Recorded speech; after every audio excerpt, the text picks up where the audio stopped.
구할 때에 담대하자. 자, 지금 이제 이미 우리가 살폈던 것처럼 엘리사는 엘리야와 함께 투어 테스트를 거쳤어요.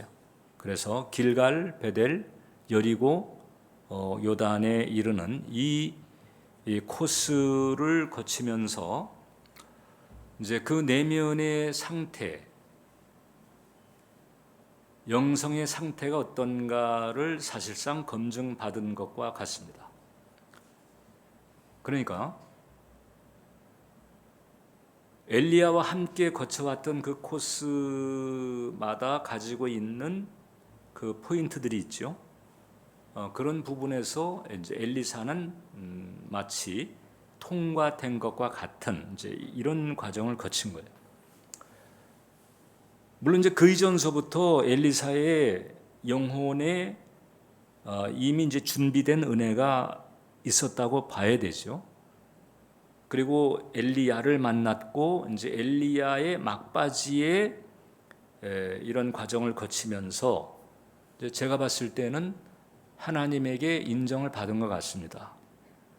아, 나하고 합한 마음을 가진 사람임에 틀림이 없다. 이렇게 이제 하나님과 합한 마음을 가지게 되었을 때 그때 나오는 기도가 있어요. 믿음이 여물지 않은 상태에서 좀 분에 넘치는 기도를 드리는 경우도 있는데 똑같이 분에 넘치듯 한 기도인데도 하나님과 합한 마음에서 나오는 기도인 경우도 있다. 뭔가 크게 구하고 많이 구하고 대단한 것을 구하는데 그 구하는 마음의 바탕이 아직 여물지 못한 믿음의 상태일 수도 있고 여무러진 믿음의 상태일 수도 있고 그런 거거든요. 그러면 많은 것을 구하고 좋은 것을 구하고 대단한 것을 구하는 그 기도가 응답의 확률이 높은 바탕은 어떤 바탕이냐? 당연히 여무러진 믿음의 마음을 가진 내면입니다. 견고한 믿음의 마음을 가지고 있는 그 내면에서 나오는 담대한 기도는 일종의 초청장과도 같다. 어떤 초청장인고 하니 그 기도의 내용이 담고 있는 그 제목들이 있잖아요. 그 기도 제목들이 성취되는 자리로 부르시는 초청장과도 같다.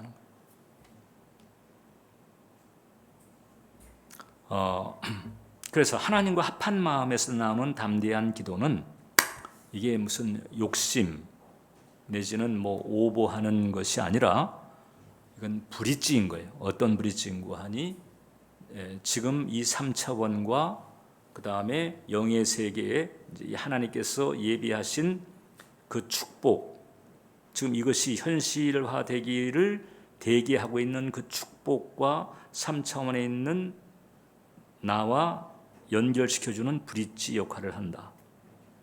어떤 것이? 견고한 믿음의 마음에서 나오는 담대한 기도인 거죠.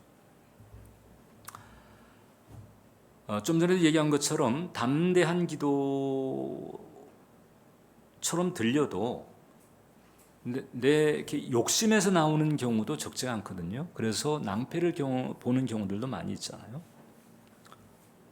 그러나 지금 이제 엘리사는 이 견고한 믿음에서 나오는 담대한 기도 부분에서 우리에게 교훈을 주고 있다. 그래서 첫 번째, 지금 이제 이 엘리야가 승천하기 직전 이 막바지에서 엘리사는 필요적 기도를 합니다. 저와 이제 함께 하면서 필요적 기도라고 하는 단어에 익숙하실 거예요. 필요적 기도라고 하는 것은 어떻든 내가 원하고 바라는 내게 있으면 좋을 이런 것들을 잘 정리를 해서 어떤 현실의 한계 이것을 넘어서서 하나님께서 모든 걸 다 원하는 대로 죽게 이렇게 했을 때에 그 하나님의 말씀을 듣고 현실의 한계를 의식하지 않고 내가 원하는 것을 그대로 말씀드리는 이런 레벨의 기도, 이것을 이제 필요적 기도라고 이렇게 할 수 있거든요. 이 엘리사가 이 상황에서 이제 필요적 기도를 합니다. 자, 지금 이제 길갈로부터 베델 여리고 요단에 이르기까지 이 테스트 투어에서 합격을 한 거예요. 그리고 이 엘리사가 이제 물러날 기미를 보이지 않는 거예요.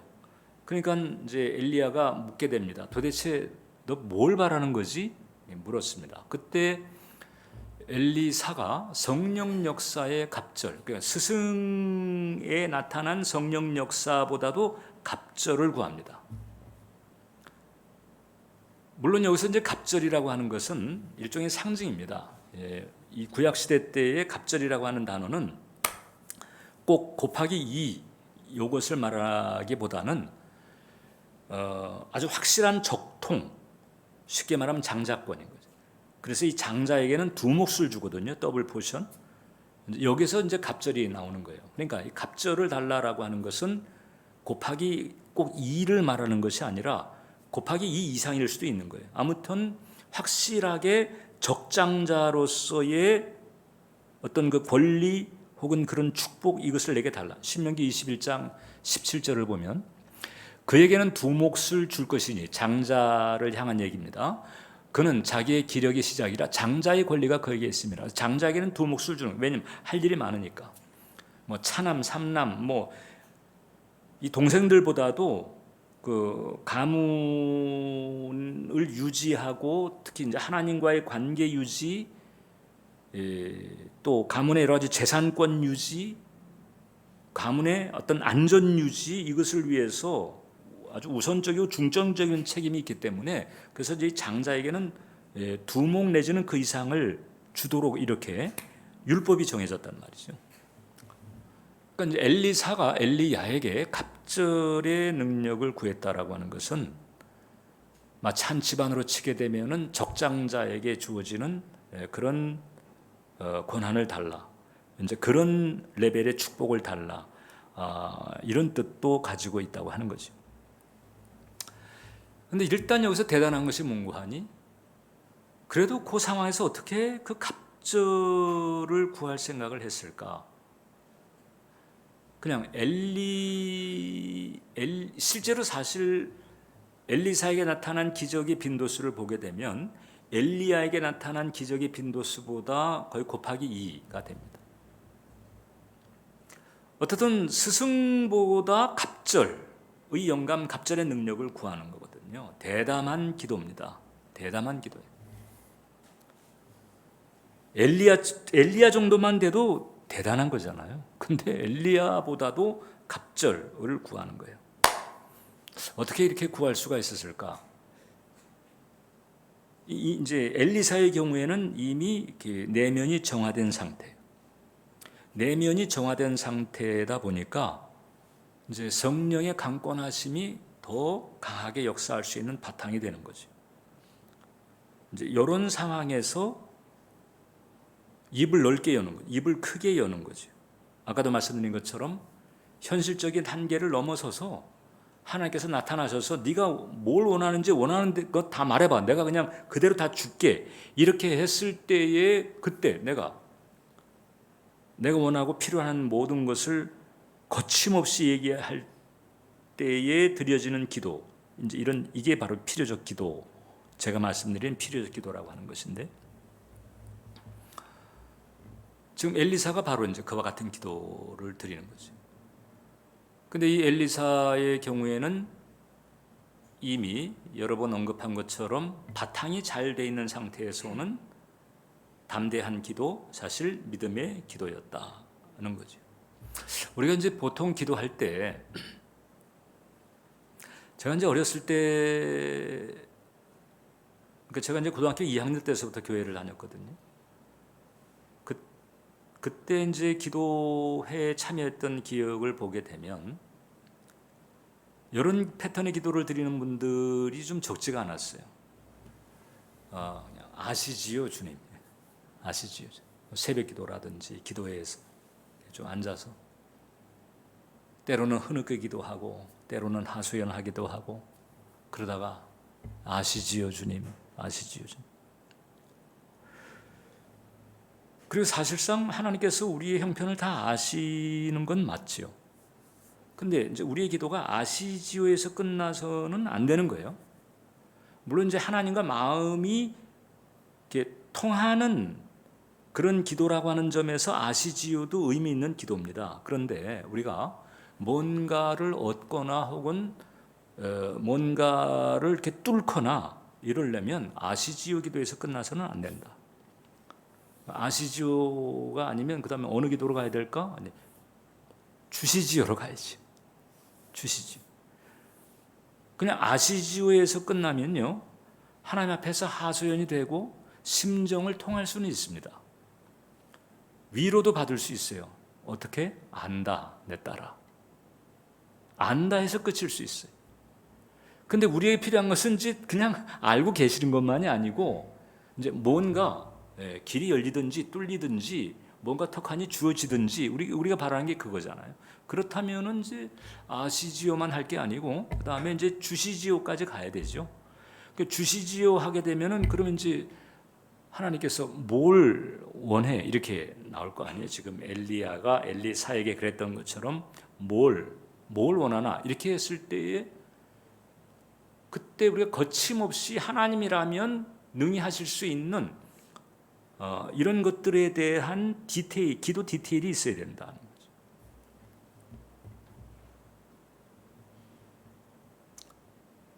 우리는 이제 기도할 때에 기도의 그 내용을 정하면서 이 불신앙의 영향을 받는 경우도 있어요. 이런 기도 해봤자 이건 안 될 거야. 이렇게 먼저 스스로 위축이 됩니다. 또 여러 가지 어떤 세상의 경향들, 어떤 상식적인 어떤 한계들 이런 것들을 의식하면서 그래서 기도의 내용 자체가 자꾸 이제 이렇게 쭈그러들지 위축이 되는 거예요. 하나님은 작은 하나님이 아니고 큰 하나님인데 그 큰 하나님 앞에 구하는 우리의 기도가 작을 때가 많습니다. 사실상 우리의 불신앙이 그 한계에 딱 막혀버리는 이런 기도인 거죠.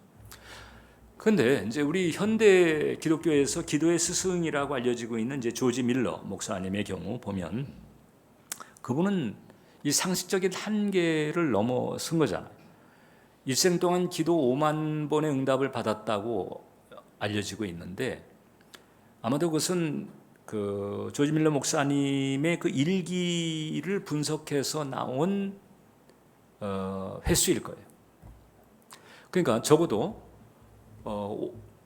일생 5만 번의 기도 응답을 받으려면은 하루에 두 번씩 이것은 하나님의 응답이야 이렇게 딱 확신할 수 있는 그런 응답을 하루에 두 번씩 60년을 받아야 됩니다. 그래야 5만 번이 되거든요.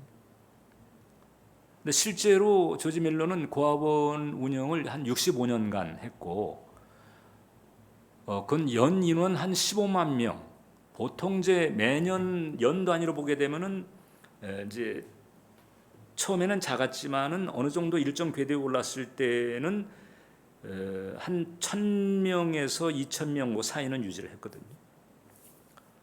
그러니까 연인으로 봤을 때는 한 15만 명 정도 계속 이제 아이들이 돌아가고 이렇게 됐을 테니까 그 아이들을 그냥 그대로 입히고 먹히고 공부시키는 이런 재정 공급을 오직 기도로만 받는 거예요.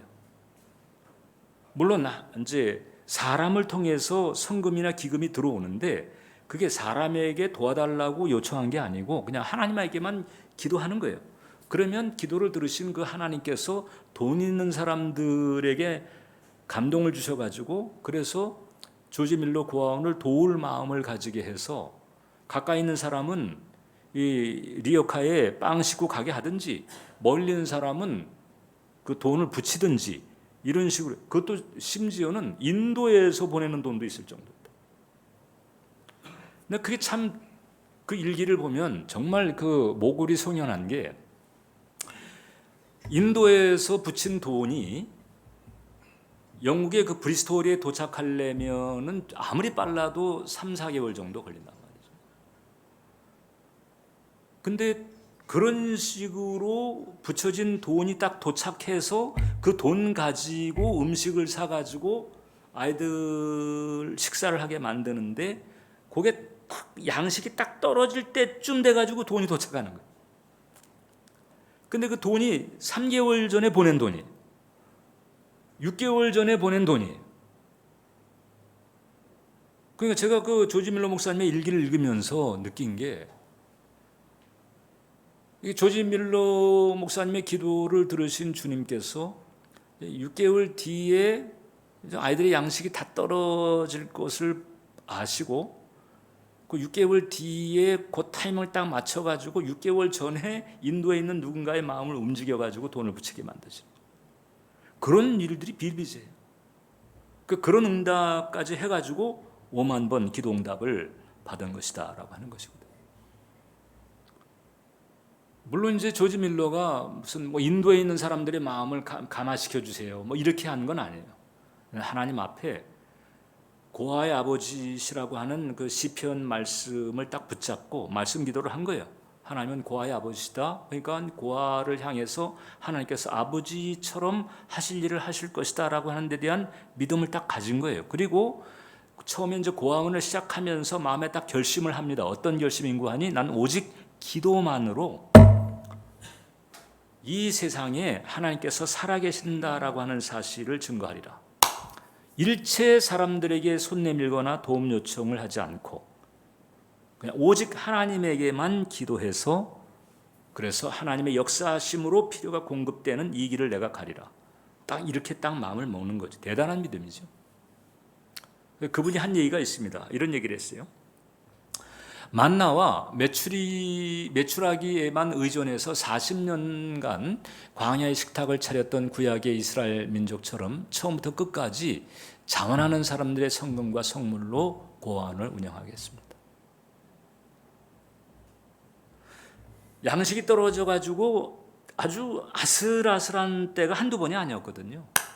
그러니까 이 고아원의 그 사무장 내지는 직원들이 너무 아슬아슬한 때가 많다 보니까 이 조지 밀러에게, 목사님 그러지 마시고 우리가 좋은 일을 하는데, 그러니까 좋은 일을 하는데 좀 필요를 좀 도와달라, 이렇게 한마디만 말씀하셔도 여기저기서 성금들이 답지를 할 겁니다. 그러니까 좀 사람들에게 좀 이렇게 좀 도움을 구하시는 것이 어떻습니까? 이게 너무 간당간당 해가지고 저희가 정말 스트레스가 많이 됩니다. 이렇게 직원들이 얘기할 정도거든요. 근데 그렇게 얘기해도 원장실 문 열고 들어가가지고 딱 닫고서는 그 다음에 하나님 앞에 기도하는 거예요. 오직 기도함으로. 이 조지 밀러 목사님을 우리가 기도의 스승이라고 부르는 이유가 바로 거기지. 그러니까 이 조지 밀러 목사님의 기도도 마치 그 엘리야를 향해서 갑절의 능력을 달라고 했던 기도와 사실상 같은 결이죠. 담대한 기도예요. 견고한 믿음에서 오는 담대한 기도인 거죠. 그래서 우리가 이 주님 앞에 기도를 드릴 때 이제 나의 마음 바탕을 분별해 보는 것이 중요합니다. 그래서 그 나의 마음 바탕에서 믿음의 생각, 긍정의 생각이 바탕이 되어 있을 때, 그때 기도의 내용이 어떻게 됐든지 간에 그 대담한 기도를 드린다라고 하는 것은 축복의 징후다. 그 견고한 믿음, 좋은 믿음을 가지고 있는 사람은 어떤 현상이 나타나는고 하니 입을 크게 여는 거지. 시편 81편 10절을 보면, 나는 너를 애굽 땅에서 인도하여 낸 여호와 내 하나님이 내 입을 크게 열라 내가 채우리라. 내 입을 크게 열라는 거예요. 네. 대담한 기도를 하라고 하는 거죠. 필요한 것을 구해라. 한계를 의식하지 말고, 하나님에게는 한계가 없으니까. 너희 현실에는 한계가 있겠고, 또 네가 이제까지 겪어왔던 그런 너희 인생에 뭐 여러 가지 한계에 부딪혀 가지고 좌절도 하고 막히기도 하고 뭐 그래서 그 한계를 의식할 수밖에 없는 연약함이 있겠지만은 나에게는 한계가 없으니까. 그래서 그 하나님을 생각하고 내가 아니에요. 나의 경험이 아니고 나의 좁다란 생각이 아니고 하나님을 생각하고 그 크신 하나님을 생각하고 대담한 기도를 드리는 것. 이게 바로 입을 크게 열라는 것이거든요. 근데 이제 우리의 기도는 지금 당장 눈앞에 있는,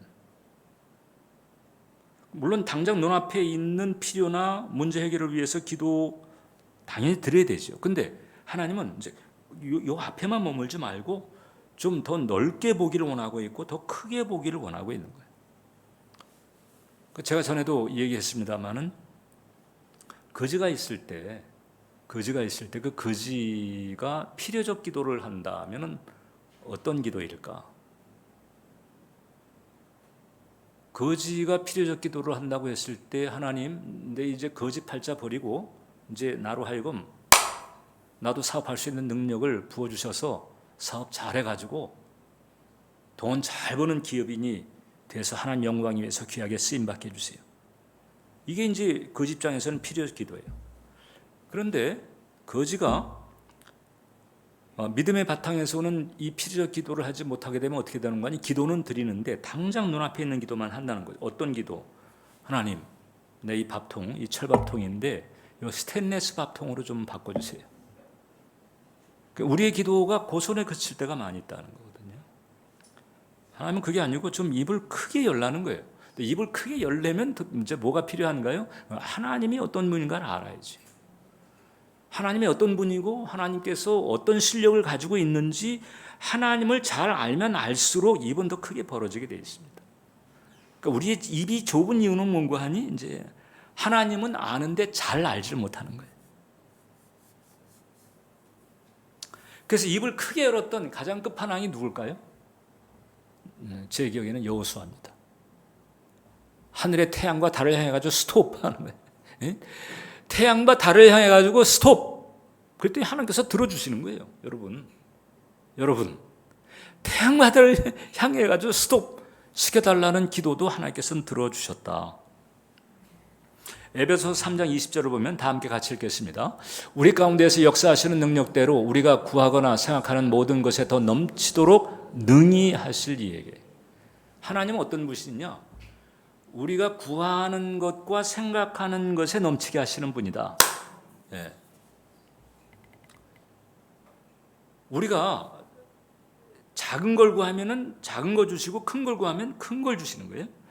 우리가 긍정적인 생각, 믿음의 생각을 하게 되면 그 긍정과 믿음대로 하나님께서 활동하시지만 만약에 부정적인 생각을 하게 되면 부정적인 일이 또 생기는 거지.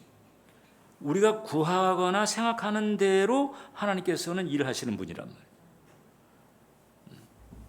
그래서 이와 같은 하나님의 스타일을 알고 우리가 이 필요적 기도를 할 수가 있어야 된다. 철밥통에서 스테인리스 밥통이 아니고 아예 팔자 자체가 바뀌는 이런 기도죠. 그리고 이런 기도도 기왕이면 감사형, 완료형으로 할 수 있으면 더 좋다. 꼭 해주세요. 이런 끝맺음이 아니고 이렇게 해주셔서 감사합니다. 변화시켜 주셔서 감사합니다. 응답해 주셔서 감사합니다. 축복해 주셔서 감사합니다. 물론 지금은 아직은 아니에요. 그러나 그렇게 감사 내지는 완료형으로 기도할 수 있다고 한다면 그것도 역시 믿음에서 오는 현상일 수가 있다. 그 점을 기억해야 됩니다. 그리고 이렇게 여러분들이 기도의 디테일을 정해가지고 하나님 앞에 이제 기도를 했다면 그 응답이 이제 두 가지 단계로 오거든요. 하나는 마음으로부터 응답의 징후가 와요. 어떻게? 평안으로. 그 다음에는 이제 환경으로 응답이 오지요. 그래서 먼저는 마음, 그 다음에는 환경으로 이제 응답이 오게 되는데 마음의 평안으로 응답의 확신이 올 때까지 계속해서 기도의 군부를 떼워야 되는 거예요. 그러면 거듭 반복해서 주님 앞에 구하는데 거듭 반복해서 드리는 기도라도 이제 어떤 경우는 그런 얘기 하잖아요. 정말 마음속에 믿음이 있으면 딱 한 번 구했으면 그 다음에 받은 줄을 믿고 가면 된다. 근데 우리의 마음이 그렇게 된다면은 감사한 거죠, 정말. 그런데 그게 구했는데도 여전히 마음속에 믿음이 안 오는 경우도 있단 말이죠. 계속 주님 앞에 기도하는 거예요. 근데 이 계속 기도하는 것도 우리에게 큰 유익이 있습니다. 왜냐하면 만약에 어떤 특정한 제목을 놓고 특정한 내용을 놓고 우리가 계속 기도하지 않았다면 어떻게 되느냐? 우리 마음이 잡념 혹은 분심, 이 격동에 계속 그냥 휘둘려 가지고 눌리고 밀리고 창백하고 이렇게 될 수 있거든요. 그러니까 내 마음을 간수하는 차원에서도 반복 기도는 좋다. 그리고 반복 기도할 때의 기도 내용은 또 단순할수록 좋다는 거죠. 단순 반복 기도가 파워가 있어요. 그리고 특히 이제 여러분들의 그 마음이 심란하거나 뭐 여러 가지 격동이 많은 그런 경향이 있다고 한다면 특히 단순 반복 기도는 여러분들의 정서를 지키는 데에도 상당한 유익이 있다는 거죠. 그냥 계속 그 기도 내용을 생각하고 기도 내용을 하나님께 구하는 거예요. 거기에만 신경을 집중하는 거예요. 심란한 생각, 분심들이 치고 올라올 수 있지. 근데 그것을 흘려보내고 그냥 기도 내용에 집중하고 그 다음에 기도를 들으시는 하나님께 집중하고 그 하나님에게 계속 기도를 반복하는 거예요. 이른바 강청의 기도죠. 강청의 기도. 그렇게 가야 하는 거죠. 두 번째입니다. 두 번째, 이 엘리사는 엘리야의 승천으로 인한 임팩트를 받게 됩니다. 자, 엘리사가 그 필요적 기도를 했잖아요. 대담한 기도를 했습니다. 그때 이제 그 청을 들은 엘리야가 이렇게 말합니다. 참 어려운 일을 구한다는. 엘리야가 생각하기에도 어려운 일일 정도니까 대담한 기도인 거잖아요. 우리는 그렇게 대담한 기도를 드릴 필요가 있습니다, 여러분. 자, 그런데 엘리야가 말하는 거예요. 어려운 일을 구하긴 하지만은 만약에 하나님께서 나를 너에게서부터 취하시는 것을 보게 되면, 즉 이제 승천을 예감한 엘리야가 네가 나의 승천을 보게 된다면은 너에게 그 갑절의 능력이 임하게 될 것이다. 나를 내게서 취하는 것을 본다면이라고 하는 조건을 붙이는 거예요. 왜냐하면 이게 이제 뭐 꼭 자신이 아니래도 누군가의 승천이라고 하는 이 놀라운 신비잖아요. 이것을 본다면 그 임팩은요 평생 지워질 수가 없는 임팩입니다. 왜냐하면 승천이라고 하는 것은 지금 우리가 사는 이 땅이 아닌 어딘가에 뭐가 있다는 거잖아요. 뭐가 있다는 것이고 갈 곳이 있다는 것이고 올라갈 곳이 있다는 것이고 지금 우리가 살고 있는 이 3차원과는 다른, 이제 물론 이제 성경은 그것을 낙원이라고 하기도 하고 헤븐이라고도 하기도 하고, 사실 낙원이 나중에 이제 그 헤븐의 차원으로 이제 이렇게 바뀌게 되는 거죠. 예수님의 그 재림과 부활을 기점으로 해서. 그런데 바로 그런 곳이 있다고 하는 것이거든요. 그럼 그곳에 대한 확신을 분명히 가지게 되잖아요. 누군가 승천한 모습을 보게 된다면. 그러니까 누군가의 승천을 본다라고 하는 것은 세상도 뒤흔들 수가 없는 아주 강고하고 견고한 믿음을 가지게 된다는 것을 말합니다. 어느 누구도 흔들 수가 없어. 대단한 믿음을 가지게 된다라고 하는 것이고, 어느 면에서 본다면은 그 승천이라고 하는 신비를 체험하는 데서는 그 임팩이 갑절의 능력을 풀어내는 통로가 되는 거죠. 왜냐하면 그처럼 견고한 믿음이니까. 그래서 11절 보니까 두 사람이 길을 가며 말하더니 불세례와 불말들이 두 사람을 갈라놓고 엘리야가 회오리 바람을 타고 하늘로 올라가는, 지금 불세례와 불말을 타고 올라간 게 아니고 회오리 바람을 타고 이제 엘리야가 승천을 하는 거예요. 엘리야의 승천을 엘리사가 목격을 하게 되는 거죠. 자, 놀라운 일이 벌어지는 거잖아요. 에녹 얘기만 들었었지. 에녹은 하나님께서 죽음을 보지 않고 하늘로 불러 올리셨으니까. 근데 엘리야가 죽음을 보지 않고 하늘로 그대로 들려 올리는 거잖아요. 마치 장차 있게 될 휴거 때 일어날 그와 같은 일들이, 휴거 때는 이제 집단적으로 신실한 신자들이 들림 받는 거잖아요. 근데 이제 그 일종의 맛배기라고 볼 수가 있어요. 엘리야가 하늘로 올리는 이 놀라운 모습을 보게 되면서 엘리사가 뭘 느꼈을까? 영적인 세계가 분명히 있다. 하나님의 나라가 분명히 있다. 이것을 확신하게 되는 거죠. 말로만 들었었는데, 근데 이제 눈으로 보는 거예요. 욥도 말로만 듣다가 눈으로 보면서 회개를 하는 거잖아요. 네. 말로만 들었는데 눈으로 보는 거예요. 이 눈으로 보는 이것만 해도 엄청난 확신의 바탕이 되는 거죠. 하나님께서 바울을 선택을 해서 예수님은 십자가에 달려 돌아가셨잖아요. 그리고 이제 승천하시고 십자가를 통한 구원의 길을 열어놓으셨는데, 십자가를 통해서 열려진 그 구원의 길을 이게 신학적으로 체계화해서 율법과 복음 내지는 이신칭의 이렇게 신학적으로 체계화해가지고, 그래서 이 주님의 몸된 교회를 견고하게 세우는 사명을 바울에게 주셨는데,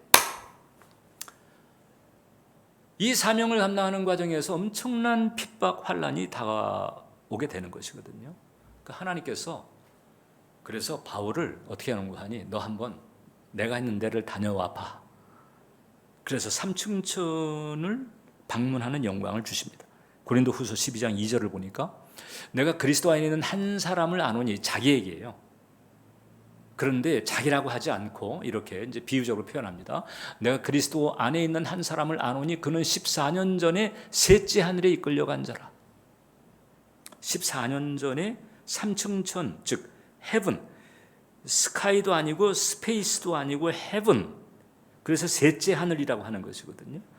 삼층천, 즉 하나님께서 계신 헤븐을 말합니다. 거기를 다녀가게 하신 거예요. 그러니까 거기 얼마나 거기 있다 왔는지는 모르겠지만은 어떻든 셋째 하늘에 이끌려 가서 사도 요한이 봤던 그 하나님 나라의 그 영광을 본 거잖아요. 그리고 다시 이제 아마 트랜스, 이런 환상이, 신비한 환상 가운데 그런 체험을 했겠지요. 그리고 이제 깨어났을 때 그때 천국에 대한 소망이 얼마나 불타오르겠어요. 천국에 다녀와 보니까 지금 나를 둘러싸고 있는 이 세상, 혹은 세상의 물질, 혹은 세상의 권세, 이게 어떻게 보이겠어요? 이게 하찮게 보이는 거잖아요, 그죠? 네. 근데 이제 바울에게는 삼층천 방문하는 영광을 줬잖아요. 근데 예수님께서 제자들에게는 직접 당신 승천한 모습을 보여줘요. 사도행전 1장 9절을 보니까, 자, 부활하신 주님께서 40일간 하나님 나라에 대해서 가르치시다가 그 다음에 감람산에 가셔가지고 이 말씀을 마치시고 그들이 보는데 올려져 가시니 구름이 그를 가리어 보이지 않게 하더라. 제자들이 지금 감람산에서 딱 보고 있는데 지금 육안으로 지금 예수님께서 공중으로 들려 올리심을 받으면서 구름 속으로 사라지는 이 놀라운 승천의 모습을 봅니다. 그러니까 엘리야가 승천하는 모습을 엘리사가 봤을 때의 그 임팩트, 같은 임팩이 지금 예수님의 제자들에게 있는 거지. 아까도 우리가 사도신경을 고백했습니다. 우리가 늘 고백하고 있는 신앙 고백, 그 사도신경에 보면 하늘에 오르사 전능하신 하나님 우편에 앉아 계시다가 저리로서 from there, 거기로부터 산자와 죽은 자를 심판하러 다시 오시리라. 올라가셨다가 거기서 다시 오신다는 거잖아요. 하늘에 오르사, 우리가 늘 신앙 고백하고 있는 내용입니다. 하늘에 오르사, 우리가 갈 곳이 있다는 거죠. 내 아버지 집에 거할 곳이 많도다. 예수님께서 마련하신 그 곳이 있어요. 영원토록 영생복락을 누릴 수 있는 그 곳이 나를 기다리고 있고 여러분들을 기다리고 있다고 하는 거죠. 엘리사는 자기의 직접 체험은 아니었지만은 그러나 엘리야가 승천하는 모습을 보면서 그 소망, 천국에 대한 소망, 이것을 분명히 가지게 되는 거죠.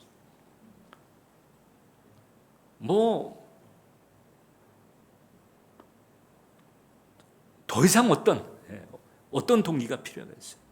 아주 견고한 믿음을, 확신을 가지면서 주님께 충성하면서 그다음에 사명의 길을 가게 되는 거죠. 예수님의 제자들도 마찬가지였습니다. 예수님의 승천을 보면서 우리가 갈 곳이 있지.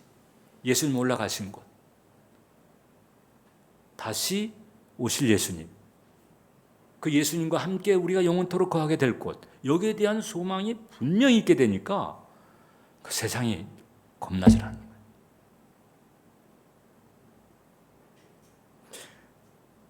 우리가 바로 이 소망을 분명히 해야 된다고 하는 거죠.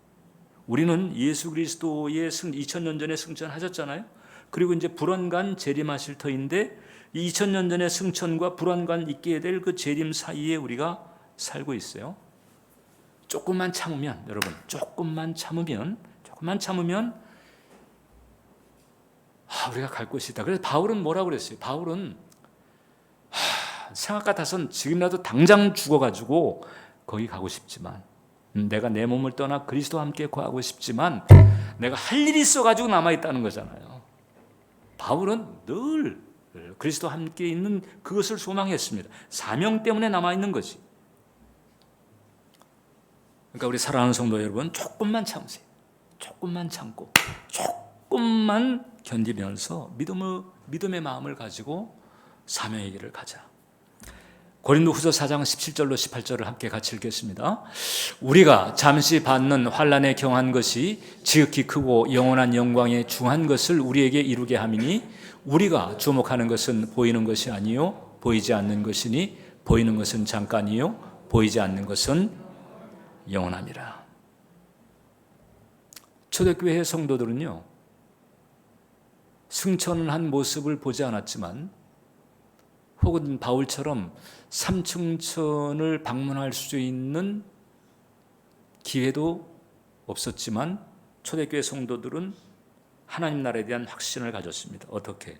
성령께서, 하나님 나라를 잘 알고 계시는 그 성령께서 그 마음 가운데 임해서 그 마음 가운데 그 소망이 불타오르게 하시니까 예수님 본 적도 없고 예수님 승천을 체험한 적도 없고 바울처럼 삼층천 다녀와 본 적이 없었어도 천국에 대한 확실한 소망을 가지고 로마 제국에 지지 않았다.